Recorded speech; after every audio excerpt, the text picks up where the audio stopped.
Este evangelio es toda una poesía, este día de hoy. Dice, vamos a hacer un contexto del evangelio. En la primera lectura leíamos esa lectura de Elías, cuando le decía, era el viento muy fuerte, pero Dios no estaba en el viento. Era el huracán muy fuerte, pero Dios no estaba en el huracán. Y cuando todo se calmó, en esa luz de tranquilidad apareció Dios. Esa es la versión del Antiguo Testamento, pero la versión del Nuevo Testamento ocurre lo mismo, pero diferente. Miremoslo. Vamos a hacer el contexto de lo que acabamos de leer. Al Señor le acaban de anunciar que su mejor amigo, del que Él ha hablado muy bien, San Juan Bautista, lo acaban de decapitar. De él, dijo el Señor, es un hombre tan grande que todavía mujer no ha dado a luz. Era el precursor, era el puente entre el Antiguo Testamento y el Nuevo Testamento. Ese era San Juan Bautista. Pero hay otra cosa. Él le acaban de decir que ese amigo tan querido, que era su primo, lo acaban de matar. 2. No solamente era eso, sino que él llegó a este borde del mar de Galilea y lo primero que hace es la multiplicación de los panes. Mire, hoy muchas veces vemos que hay algunos sacerdotes que dicen que los milagros de Jesús pues en realidad no eran milagros. Cuando un cura diga que Jesús no hizo milagros, cambien de cura, no de religión. ¿Por qué? Porque el milagro de hoy es imposible. Mire, cuando les cuente toda la historia, la verdad que ustedes no sabían, ya lo saben. Pero bueno, el milagro de Jesús es muy fuerte. Él acababa de hacer la multiplicación de los panes, pero él no había tenido tiempo de vivir su dolor, su duelo. Él termina esto y encima le traen enfermos que al tocar el borde de su manto quedan sanados. Él no tiene tiempo para él. Él se ha dado y se ha dado y se ha dado. Por eso hay una parte en la cual él quería ese tiempo para orar al Padre, para pedir por su hermano del alma, San Juan Bautista, por su primo, por su amigo, por su aliado. Y hay una palabrita en griego. Él le ordena a sus discípulos, móntense a la barca y vayan al otro lado de los paganos. No es una sugerencia, es una orden. Pero aquí empieza esto a unirse a algo bien interesante que nos afecta a nosotros. El Señor sube a la montaña a orar por ese hermano, por ese dolor, por la pérdida. Muchas veces este mundo no nos deja vivir el duelo del fin de una relación, el duelo de la pérdida de un ser querido. El mundo no nos deja. Y el Señor nos está enseñando aquí en la oración que debemos vivir el duelo, pero es un duelo lleno de oración. Y cuando Él está allá orando, ha mandado a sus discípulos que se vayan en la barca. Y ellos ya llevaban en la barca, pero recuerdan, era una barca de pescador en el mar de Galilea. No era una barca de vela, era una barca de remos. Y los discípulos estaban remando y el viento lo tenían en contra. Y era muy difícil. Y dice la Escritura que habían avanzado varios estadios. Recordemos que este evangelio es escrito en griego koiné. Y las medidas que se toman es las medidas de Grecia. Y un estadio en Grecia, recordemos que las Olimpiadas vienen de Grecia. Y ellos tenían un estadio, y un estadio promedio medía unos 192 metros. Quiere decir, considerando el mar de Galilea, que ellos habían avanzado unos 4 o 5 estadios. lo cual era muy poco, pero al mismo tiempo era mucho. Ahorita lo van a entender por qué es alrededor de 1 kilómetro. Y el Señor permite esto, los manda solos al mundo de los paganos, solos, y encima Él se queda en la oración. Pero miren esto, hay una palabra griega que se llama basenixo.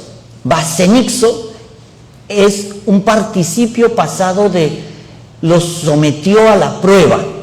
Pero si nos vamos a qué significa la palabra basenixo en griego, en la antigüedad, para probar si un metal era oro, plata, cobre, existía una piedra. Esa piedra, sobre la piedra se rayaba el oro y dependiendo la marca que dejara se podía comprobar si era oro o era una falsificación. En aquella época no existía la química que tenemos hoy ni las pruebas del oro. Pero basenixo también quería decir, al rayar ese oro se iba a perder parte del oro en la prueba. El Señor lo manda a sus discípulos en esa palabra y los prueba. Pero la palabra, la definición griega de basenixo es: saco la verdad a través de la tortura. Esto está extraño. Y el Señor lo que quería era someter a la prueba a los discípulos. Ya no me tienen con ellos allá. Los voy a someter a la prueba. La prueba, y les dice, les manda a hacer el basenixo, la prueba de fuego. Yo les voy a poner esta prueba para comprobar si ustedes son de oro, si ustedes tienen fe. Y ellos llevaban remando y remando y remando y habían avanzado apenas 1 kilómetro. Pero 1 kilómetro en el mar era mucho terreno. Y él termina la oración y aquí es donde viene que cuando hay ciertos exégetas que dicen que los milagros no eran milagros. El Señor caminó 1 kilómetro sobre el agua. Él no caminó 5 metros de aquí a allá, 1 kilómetro, para demostrarles el poder de Dios. Esa palabra griega en el kitame, Él caminó sobre las aguas y le demostró a los discípulos y hoy a nosotros en el relato de este milagro que Él sí era Dios. Tenía dominio sobre la naturaleza. Esa prueba a la que son sometidos los discípulos, en este caso, es la misma prueba por la que nosotros vamos a pasar en la vida. Cuando ustedes se sientan sometidos en ese basenixo, en esa prueba a ver si eres de oro, si tu fe es de verdad, que no les pase lo que le pasó a Pedro. Cuando él se acerca a la barca, ellos se asustan. En griego, esta traducción no es muy exacta. En griego, la primera palabra que dice el Señor, ¿cuál es? Ánimo. La segunda, soy yo. Y la tercera, las mismas que le ha dicho a Elías en la cueva. Las mismas que le ha dicho Dios a Moisés en la montaña. Ánimo, soy yo, no tengan miedo. Ese ánimo es ese ánimo que nos llama el Señor a tener hoy en las pruebas de nuestra vida. Cuando Pedro, mire, a mí me encanta Pedro porque Pedro es un apasionado loco. Ese se tira al mar y hace de todo. Yo me pongo a pensar también, si eso me pasa a mí, como decía el padre Santiago esta mañana, tan pronto ponga el pie en el agua me hundo. Pero Pedro tenía esa arranque de fe. Ustedes van a un retiro de Maús y salen todos emocionados. No, ahora si nadie me derrumba, viene la primera rumba y se derrumba. Entonces, Pedro hace algo increíble. Él empieza a caminar.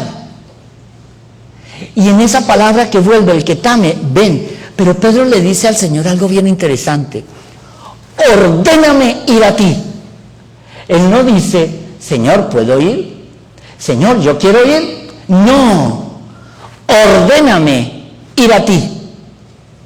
Cuando nosotros oramos, lo que queremos decirle al Señor es, Señor, dame fe, ordéname quererte, ordéname seguirte. Y con todos nuestros hermanos, el Señor nos pone la prueba. La prueba no está en el techo de la iglesia o por allá en un lugar etéreo. La prueba más grande la tienen sentada al lado. Tu esposo, tu esposa, tu hermano, tu amigo, tu hijo. Esa es la prueba. Esa es la prueba. Ese es el base nixo al cual vamos a ser sometidos. Cuando Pedro empieza a caminar, duda. Pedro, ¿por qué dudaste? Aquí hay una implicación bien exacta. Pedro no era que no tuviera fe, es que tenía la fe muy poca. El Señor lo que nos manda es a tener fe. Señor, dame fe. Y de nuevo volvemos a esa palabrita en griego que significa, la palabra que tame es camina hacia mí. Ven, ven. El Señor le dice, ven. Pero no como una sugerencia, ya es una orden. Pedro empieza a caminar, duda y se hunde. ¿Y qué es lo primero que hace el Señor? Espera el grito de Pedro. Él no se tira a ayudarlo. Espera, Señor, sálvame que me hundo. Espera el grito de Pedro. En otras palabras, cuando tú seas sometido a la prueba, el Señor está esperando que tú le grites a Él. ¿Cómo le gritamos a Él? En la oración. Única y exclusivamente en la oración. La barca de Jesús era la oración en la montaña. Era la barca en la cual Él se comunicaba con el Padre. Pero es que el Señor nos manda en una barca con vientos huracanados y con tormentas y con grandes olas. ¿Para qué? Para que nosotros en la prueba demostremos que sí creemos en el Señor. Y la mejor demostración de amor que el Señor espera de nosotros es, Señor, yo confío en ti. Sagrado Corazón de Jesús, yo confío en ti. Divina Misericordia, yo confío en ti. Pedro estira y clama al Señor para que lo salve. Señor, sálvame que me hundo. Si usted no ha sido sometido a ninguna prueba y usted nunca ha sentido la necesidad del Señor, está en graves problemas, va en un camino en bajada y no es al cielo sino al otro sitio. Porque si no hay cruz, no hay salvación. El basenixo en el cual nos somete el Señor es esa prueba. Pero ya ahora, cuando el Señor saca a Pedro y se monta en la barca, es como dice el Evangelio, era la cuarta vigilia de la noche. En la antigüedad no teníamos relojes como hoy. El día y la noche se dividían en 4 vigilias. La primer vigilia de la noche era de 6 a 9 de la noche. La segunda vigilia de la noche era de 9 a 12, la tercera de 12 a 3, y cuando dice en el Evangelio, estaban en la cuarta vigilia de la noche. ¿Qué quiere decir eso? Que ellos habían luchado, se habían matado toda la noche remando, no habían podido dormir y no habían avanzado sino 1 kilómetro. En el mar de Galilea, que se caracteriza por esas tormentas repentinas. En otras palabras, si en nuestra barca no montamos al Señor, por mucho que rememos, no vamos a avanzar. Para poder avanzar, el Señor lo tenemos que invitar, gritarle en la oración, Señor, sálvame que me hundo. y Él estirará la mano y se montará en nuestra barca, y ahí, cuando se monta en la barca, es que todo se calma y pueden empezar a navegar con tranquilidad. Invitemos al Señor en todas las pruebas de nuestra vida a lo que estamos sometidos. Gritémosle en la oración: Señor, sálvame que me hundo. Y Él nunca dejará de extender su mano. Y una de las promesas que Él tiene grandes: confiemos en el Señor. Y confiemos en el Señor adorándolo. Si ustedes van al Santísimo 1 hora diaria, pueden pedirle al Señor lo que quieran, pero tenemos que orar para poder gritar. El Señor espera nuestro grito de auxilio para demostrarnos su amor por nosotros.